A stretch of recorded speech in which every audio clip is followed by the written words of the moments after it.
welcome to the Direct Impact Podcast with Andrea Epting. We have got a really exciting episode for you today. We have Shannon Petrovich with us today, and she is an amazing psychotherapist, and she's got a lot of things to offer. So I'm going to start with our introduction, and then we are going to talk to Shannon about all the amazing things she's doing in the field, and we're going to be talking about out of the fog and into the clear. And we're going to be talking about relationships and all the things we love to talk about on this podcast. So, just a reminder, on Direct Impact Podcast, we explore all the many, many, many ways that we might enhance our mental health and leave a positive and life-giving impact in our wake. All right, we've got an amazing speaker, Shannon Petrovich. She is a therapist and author, and a YouTube creator specializing in helping people deal with and heal from narcissistic, abusive, and other toxic relationships. She's speaking my language. This is the work that I do all day, every day, and man, I have some passion for it. So I'm so grateful to have her here. She has a new book called Out of the Fog and Into the Clear: Journaling to Help You Heal from Toxic Relationships, that has earned a #1 Amazon bestseller status in codependency, self-help, and abuse and personal transformation. So congratulations on that Thank work. you. It's amazing. She has a YouTube channel named Therapist Talks, and she offers information, insights, and strategies on this website. On this podcast. And she talks about a wide range of mental health issues. And this podcast now has over 24,500 subscribers and 1.5 million views. So, congratulations. We are so grateful to Thank have you. you here today. And I'm excited for our audience to hear, especially more about these healing from toxic relationships, because it is just, I feel like it's almost all of us that need to hear at least strategies and tools to even be mindful enough and be aware of when they're in a toxic relationship. Because I'm telling you, I really believe that a lot of our listeners are going to hear something that they really needed to hear in this interview today. Because a lot of us, like, we don't know until we know.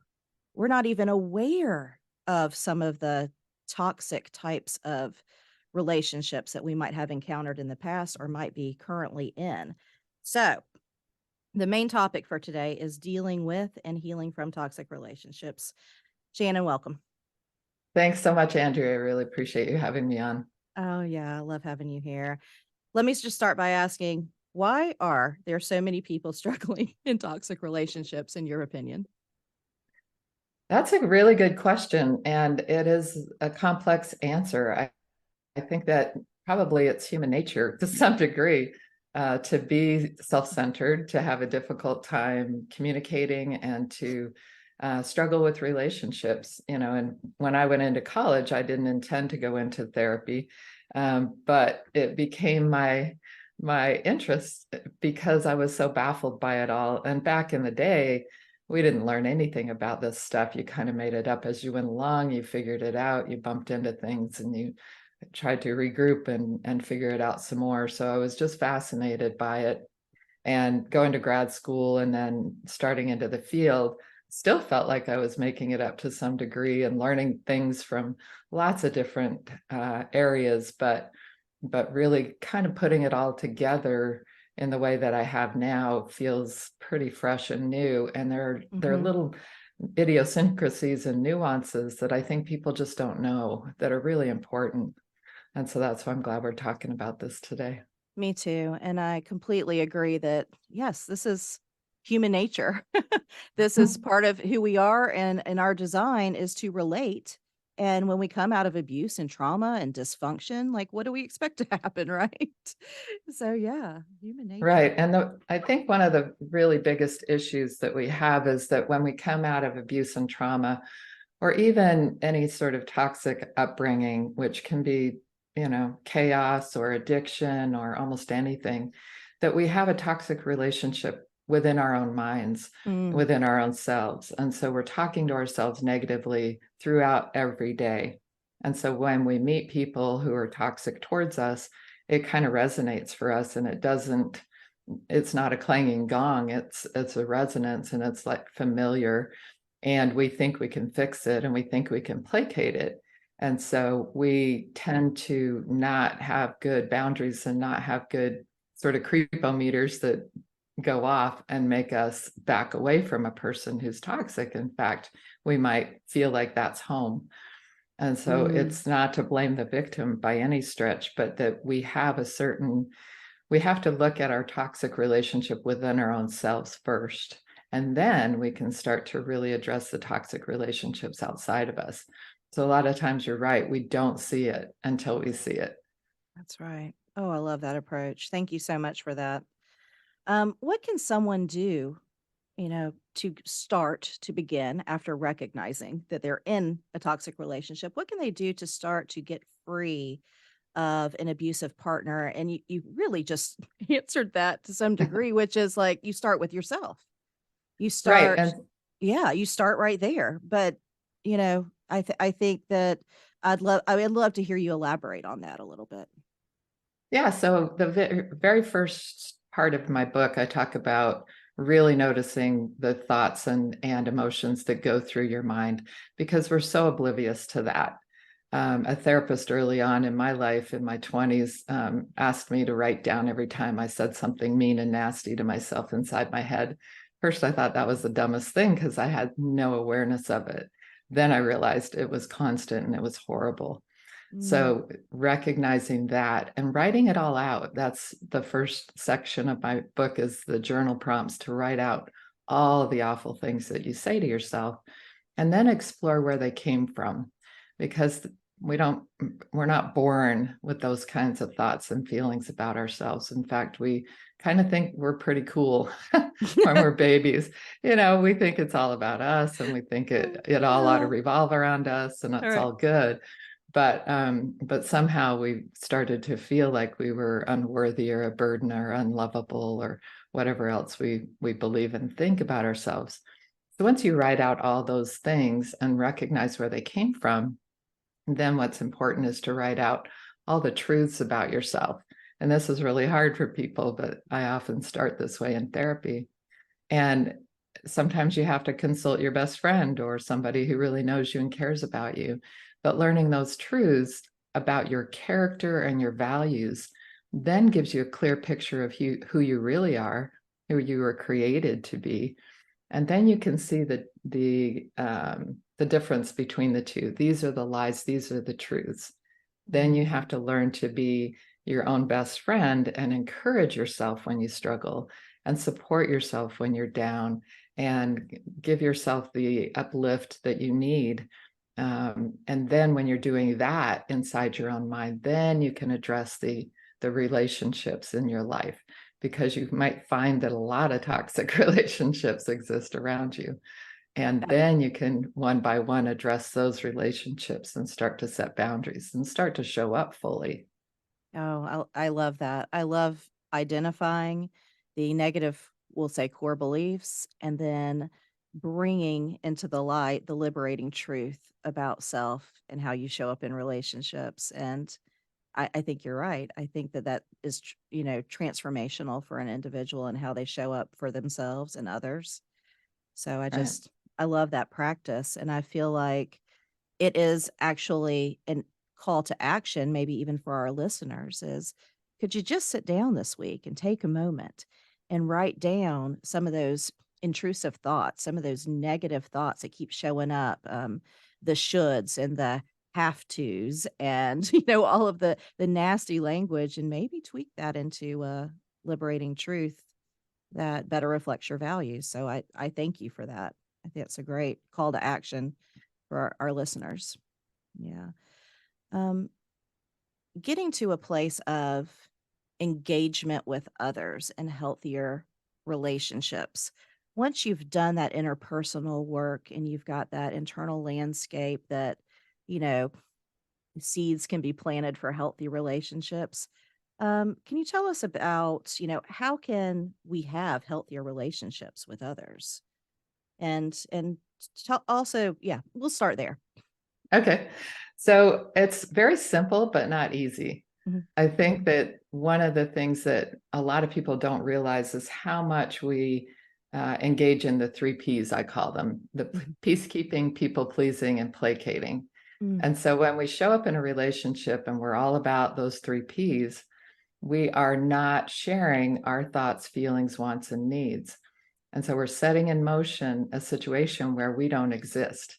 We are all about peacekeeping and placating them, noticing their every mood, every emotion, every whim and will, and what they want and need, and not showing up fully as ourselves. And when we do that, we set in motion a relationship in which we don't really exist.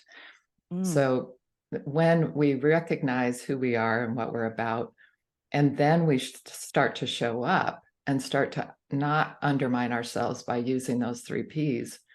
When we start to do that, then the other person has the opportunity to be in actual relationship with us. And so what I encourage people to do is to fully show up. What did you want to say to that person when they said that to you? Well, I wanted to say blah, blah, blah. Okay, what would happen if you said that? Oh my gosh, I'd blow a gasket. Well, that may or may not be true. I've actually had clients who went back to that person and said those things, and they're like, oh, I didn't know you felt that way. Oh, I'm sorry. I didn't mean to offend you. That wasn't what I meant at all. And they're like mind blown, that Right, right. they've shown up in these placating ways for so long. They actually didn't know how to express themselves, had not expressed themselves, and the other person was actually wanting them to be more present and appreciated them being more present. Now, it's also very diagnostic, because if that person escalates and their behaviors and their narcissism and their abuse becomes worse, then you get to step back and say, okay, now I really get that this person doesn't want me to fully exist in this relationship, and this is toxic, and I need to get out. I love how you say fully exist in this relationship. Take up all the space that I need to take up in that relationship to, to not be too much, to not play it small, all of those things, but like to be wholly yourself, that being kind of like the barometer of, can I have a healthy relationship here? Right, And I right. know that that's very scary for people to do, but they learn so much about themselves when they step into that. And like you said, by speaking that truth, it gives them so much more information about the relationship, doesn't it? Exactly. And like I said, sometimes I will see a relationship, and I'll even see a couple together. And sometimes I think, oh, this thing is sunk. And I'm Yeah. surprised when Yeah. when they actually do really well. Once both people just show up and really start speaking their truths, they Mm. both want the same thing. They both want closeness. They both want that fully present relationship.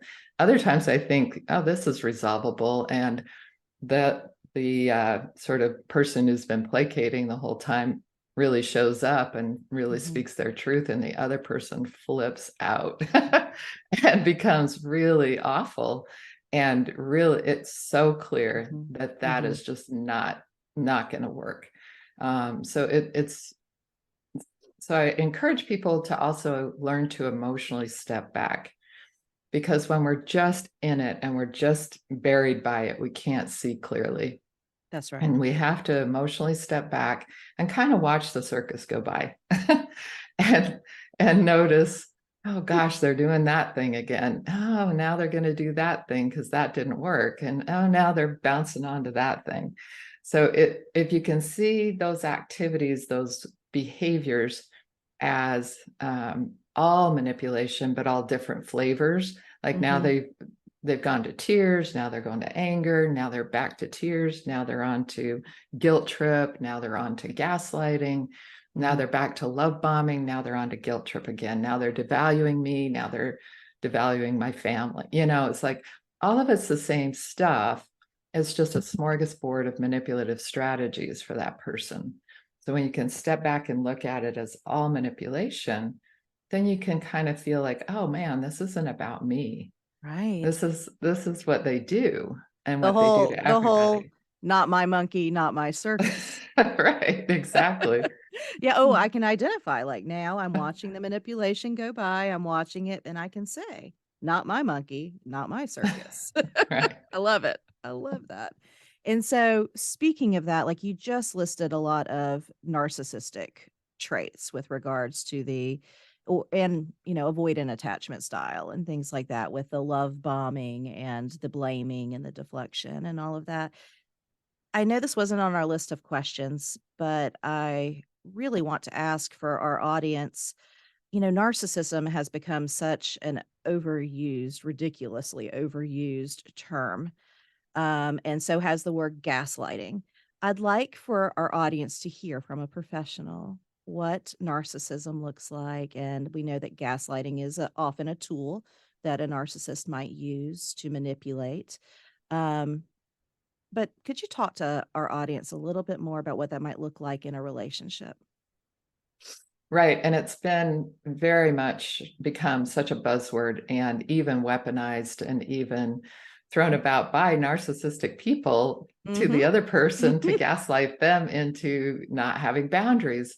And so a lot of times we have to step back and look at things more objectively. I've even known people to label somebody a narcissist and then completely disengage from them. Mm-hmm. Um, that's, I think, tragic when you don't take responsibility for yourself in the relationship and really see if it can work out, like I talked about before.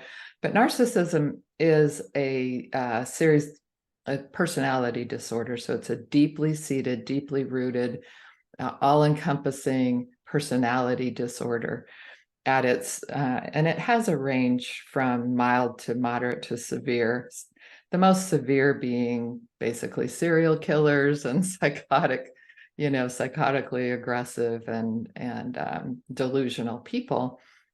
And the medium and mild, may actually have some ability to resolve. And but the list of traits is 9 long, and if you have at least 5, then you are narcissistic personality. But it has to be over a long period of time, and it has to be pervasive. And so there's a video I did about that clarifies that really well. But I would love to but link to that in the show notes if you sure. don't mind. Okay. Sure, yeah. And one of the things that is really most important to recognize is that not only are they self-centered and very superficial, they use people. So relationships are not relating or relationship. They're really, it's like they're like in one of my videos, I talk about narcissistic collapse, and I talk about narcissism as like a hot air balloon. So they're very empty inside, and they have to be constantly pumped with hot air, like your adoration, your attention, your attention, or they implode and then they explode, just like a hot air balloon. So it's they use people for that internal fuel, whereas a whole person doesn't need adoration all the time. Somebody with real solid self-esteem doesn't need anyone's adoration because they're solid. So a narcissist looks all puffed up and looks like they think a lot of themselves, but they're extremely fragile. They actually are totally empty inside. Very It's that. insecure, very And insecure. Mhm. right. And so that they have that insecurity and they are really ready to collapse at any moment that things don't go their way. So you can recognize that sort of emptiness and that bravado, that shell of bravado around it, that they tend to be mean and cruel to people for sport. They tend to also have no empathy. And so hence the mean and cruel. So that lack of empathy is really a huge problem in relationships, obviously. So I recently did a video about did the narcissist actually ever love me? Mm. And that's something people ask all the time. And so I picked through what is love and what is a narcissist. And there's no way that they actually love because they They can't. can't. They can't. Yeah. Yeah. They have It's no impossible. empathy. They They love what don't you do recognize for your them. feelings. They Exactly. love what you do for them, and that's about it. Yeah. That's Yeah. right. And when they say they love you, it's either a manipulation or they're praising you that you are adoring them properly right now. But they're not loving you. They don't know your character, your qualities, your values, and they don't love you. And they Mm. don't, love is a verb, right? And so they don't love because they don't do for other people. They just don't, unless they're trying to get something in return. Sure, unless it's an act of manipulation. And I also want to point out, to our audience at the Direct Impact podcast, it's like we talk a lot about behavioral addictions. And I just want to point out that all of these 9 characteristics of a narcissist, you are probably going to be able to identify a lot of them if you're in active addiction, but you would never seek any type of a diagnosis for a personality disorder, including narcissism, unless you have 18 to 24 months without any acting out behaviors. So I just want to point that out, Good point. especially to the partners that might be listening to this podcast as well. And it's like, ding, ding, ding, I've got a Yeah. narcissist. And it's like, yeah, you have all the behaviors you do. But let's see what happens in recovery. Yeah, absolutely. Absolutely. I've seen that so much. Mhm. And adolescents are narcissistic. They just are. And so we never diagnose until somebody is at least 25 years old because you're not maturing into your personality until then. And in addiction, we stop growing when we start using. And so typically people start using in adolescence and they stop growing in adolescence. So you're going to Yes. have narcissism all over the place in use. Absolutely. And then also, we talked a little bit about how it can be a term that's overused or used as a weapon. And I feel like sometimes when I'm talking to individuals or couples, just because you feel like someone's not hearing you or they're not present for you or they're minimizing your feelings and your emotions doesn't necessarily mean that they completely lack empathy or that they're gaslighting. But it sometimes the feelings, feelings aren't facts. It True. feels that way. True. Yeah. Well, thank you so much. I want to ask you now about the CLEAR acronym. Okay. Can you So, tell us what that stands for? right. So, out of the fog into the clear is what I use to talk about dealing with and healing from toxic relationships. Because when we're in that fog, that fear, obligation, and guilt, we really feel lost. I've been there, done that, and it's an awful feeling. You just have complete disorientation. So, getting clear, the most important piece to start with is getting clear. The clarity is the C. And we need to do that by recognizing that amygdala, that little monkey mind that we share with all the animals, that has only the ability to fight, flight, or freeze. So when we are in that toxic, abusive relationship, we are in that monkey mind all the time, and we are only reacting. So our higher mind, our cortex, our rational mind is offline. When we're firing off in our amygdala, our actual computer is offline. And that was sort of designed so that we can have the ability to fight, flight, or freeze when we're in danger. But when we're not able to access our rational mind and we're in that trauma. Mm-mm. Mm. Mm, mm, mm.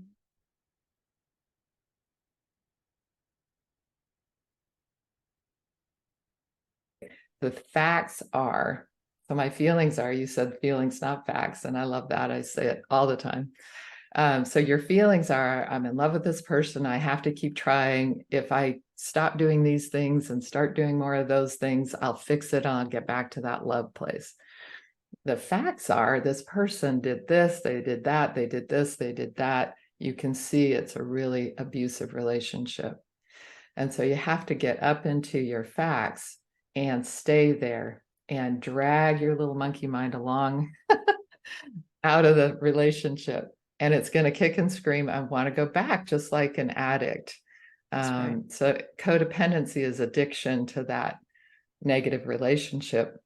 And so we have to just not use, not connect to that person and Mm,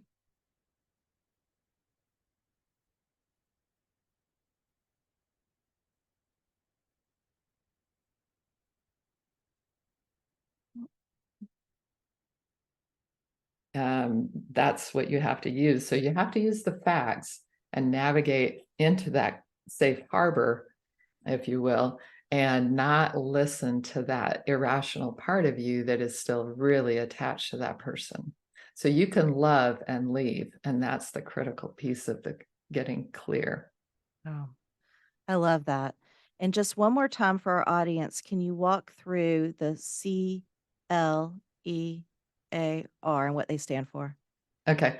So the clarity we talked about, and that's a crucial part. Then learning and leaving emotionally as well as physically. So sometimes we can leave emotionally, but have to stay present physically. We have to co-parent, we have to whatever, right? And so we can learn to emotionally leave and even stay present and learn to play nicely in the sandbox, but keep our own selves clean and clear.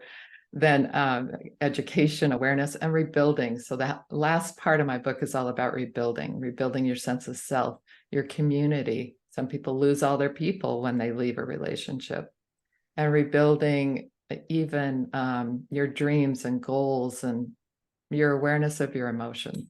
Because a lot of times when you've focused on somebody else for so long, you don't even know what you think or feel.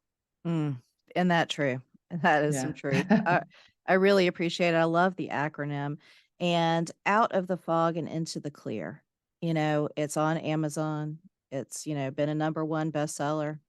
Um, so tell us a little bit more about that and what if our audience wanted to go and dive into that journal, what can they expect to get from it?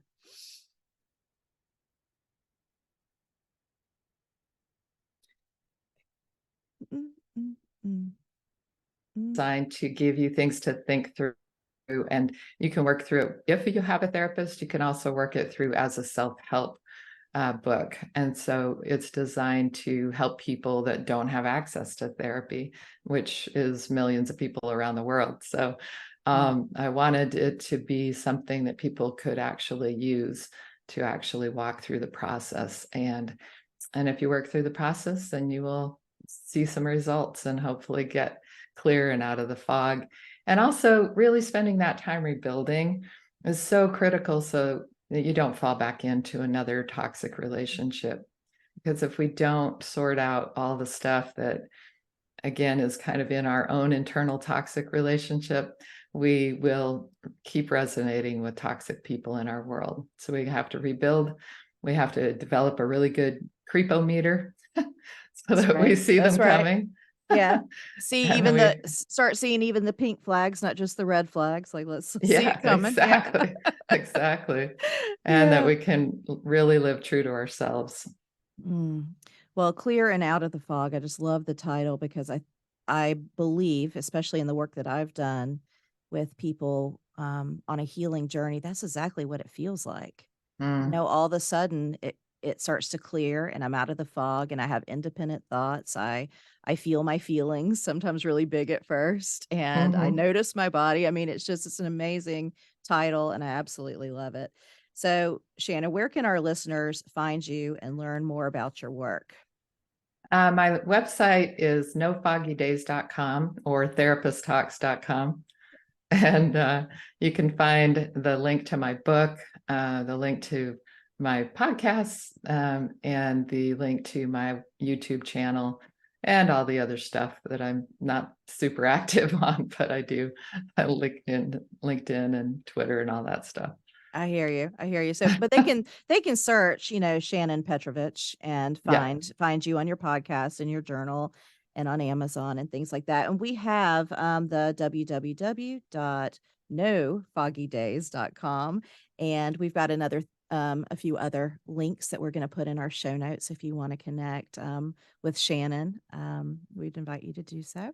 So, again, thank you so much. Is there one call to action that you might have for our listeners? Something very small, but something that they could do this week. Absolutely. Notice the negative internal self-talk and be your own best friend. Talk to yourself the way you would your own best friend, because we would never say the nasty things we say to ourselves to anyone else in the world. So Mm, start being self-loving and self-compassionate. Oh, I love that invitation.